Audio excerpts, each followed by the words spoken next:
মোরল বাড়ি কি মনে করো? হ্যাঁ কি বলো? ওই মারলে কিন্তু আমি তোমাকে কাউরে ছাড়বো না মা। খবরদার কইতাছি আগাইবেন না, একদম কলজাটাই না ছিঁড়া ফেলা। মোরল নামা করে মারছে না, এইবার মোরল গোলকে হইব আমার আসল খেলা। এই রিমা দরজা খোল, রিমা দরজা খোল, দরজা খোল কইতেছি। তোমরা যারে মাইরা ফলাইছো, যে আমার লিগে জীবন দিছে, আমি এখন তার কাছেই চলে যাব। দরজা খোল না তো কিন্তু দরজা ভেঙে ফেলামু। রিমা আর কি হইছে না? রিমা দরজা বন্ধ করে দিছে। ওয়াল্লাহ গো কি সর্বনাশের কথা। রিমা আই রিমা, মা দরজা খোল, কি আমার কথা বল মা। এই তোমরা সরো, দরজা ভেঙে গেলাম। সরো সরো দিছার।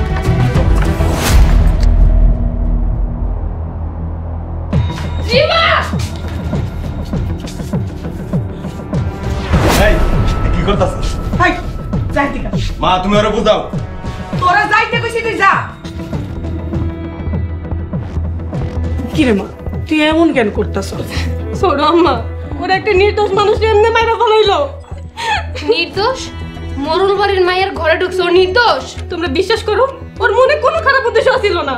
ওই আমার ভালোবাসে, শুধু এই কথাটা কোন লেগে ঘরে আইছিল। মারে যে তোরে এত ভালোবাসে, তার জন্য দোয়া কর, তার আত্মা শান্তি পাইব। আত্মহত্যা মহাপাপ, এটা কোনো সমাধান না রে মা। শোনো আম্মা,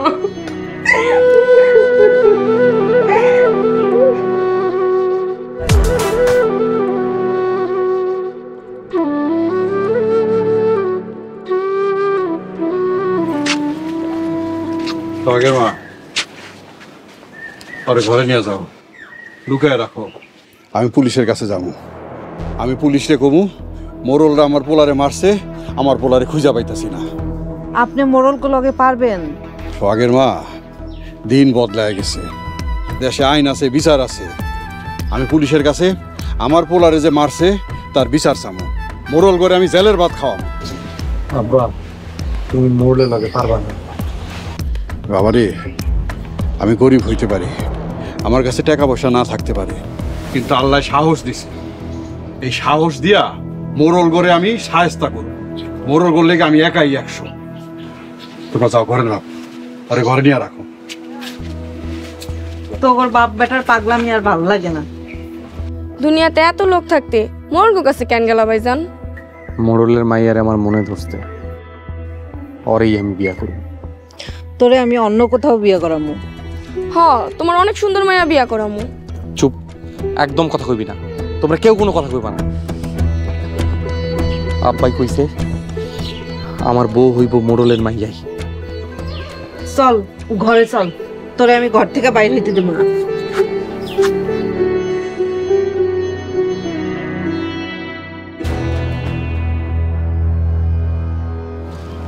বড়ব্বা আমারে ডাকছেন? হ্যাঁ, ওই রিক্সালার ভাব ভালো মনে হইতেছে না। ওই গরিব রিকশালা কি করব? ওই রিক্সালা বড় সম্পত্তি যে গরিব, গরিব লোক যে কোনো সময় একটা ঝামেলা করতে পারে। পোলার শোকে কয়েকদিন এরকম করবো, তারপর আস্তে আস্তে ঠিক হয়ে যাবে। কইতে না কইতেই ওই রিক্সালা পুলিশ নিয়ে এসে পড়ছে। আসসালামু আলাইকুম অফিসার। ওয়ালাইকুম আসসালাম। হঠাৎ করে আমার বাড়িতে কোনো সমস্যা? শুনলাম আপনি জব্বার মিয়ার ছেলেকে বাড়িতে এনে মারধর করেছেন। মায়েরা ফলাইছি, আইসা মারতেন। কি ব্যাপার, কথা বলছেন না কেন? অফিসার, সব মিথ্যা কথা। আমি জব্বর ছেলের কেন মারধর করবো? শুধু ওনার ছেলে না, আমি আরো খবর পেয়েছি আপনি এলাকার পোলাপানদের বাড়িতে এনে মারধর করেন। সব মিথ্যা কথা। স্যার, আমার লগে চলেন, আমি বাড়িতে বাড়িতে গিয়ে আপনার প্রমাণ দেখাবো। অফিসার, ওর পোলা আমার মেয়েরে বিরক্ত করছে, তাই একটু শাসন করছে। আপনার মেয়েকে বিরক্ত করে থাকলে আপনি থানায় যেতেন, আইনগত ব্যবস্থা নিতেন। আপনি আইন নিজের হাতে তুলে নিতে গেলেন কেন? আপনি একসময় আমার বাড়িতে আইসেন, আপনার সাথে আমি নীরবে কথা বলব। আমি আপনার চাকর না যে আপনার কথা মতো আসবো। একটা কথা শুনে রাখুন, ওনার ছেলেকে যদি না পাই আর আপনার বিরুদ্ধে যদি কোনো আমি প্রমাণ পাই, তাহলে কিন্তু আপনাকে সোজা আমি থানায় নিয়ে যাব, আইনগত ব্যবস্থা নিব। এখন আমি আসি। তোমা করে আমি শান্তিতে থাকতে দেব না।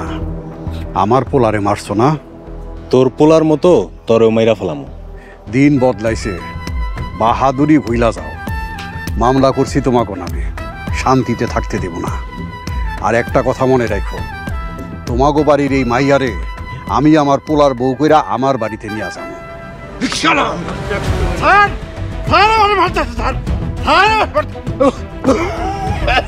কি ব্যাপার, তোমরা গলা ধরলে কেন? না না স্যার, কিছু না।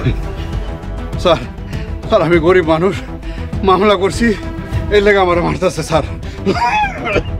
আপনার যদি কিছু হয় আপনি সোজাই থানায় চলে যাবেন, তারপর দেখেন আমি ওদের বিরুদ্ধে কি ব্যবস্থা নিই। চলুন। জি স্যার।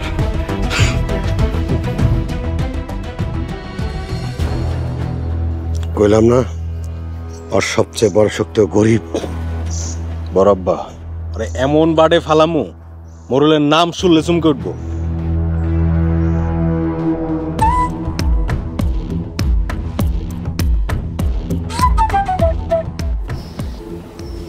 সুলতানা আজকে পড়বা না? বাড়ির কি পরিস্থিতি আপনি জানেন না? আপনি আছেন পড়া নিয়া? কেন, কি হয়েছে? আপনি আসলেই কিছু জানেন না? না, বই পড়ায় ব্যস্ত আছিলাম। আব্বা যে কে লেগে আপনার বেতন দেওয়া আমি এটাই বুঝি না। তোম ঘরে পড়ানোর লাগিয়া আর ভুল করলে জরিমানা করার লাগিয়া। আপনি যান আমার চোখের সামনে থেকে। আচ্ছা যাইতাছি। একটা কথা বলবো? বলেন। আজকে তোমার অনেক সুন্দর লাগতেছে। অনেক সুন্দর লাগতেছে না? পাম দিতেছেন? আপনারা কইলাম না আপনি হিনতে যান। তুমিও তো মাঝে মাঝে আমার এই কথা কও, আমি তো রাগ করি না। আমি এখনই আব্বারে গিয়ে কমো আপনারা জরিমানা করানোর লিগা। আল্লাহর হস্তে এমন কাজ করো না। গত মাসে 1 টাকাও বেতন পাই না, সব জরিমানা হয়ে গেছে। এই মাসে এমন জরিমানা করামু আগামী 3 মাসও কোনো বেতন পাইবেন না আপনি। আচ্ছা যাই।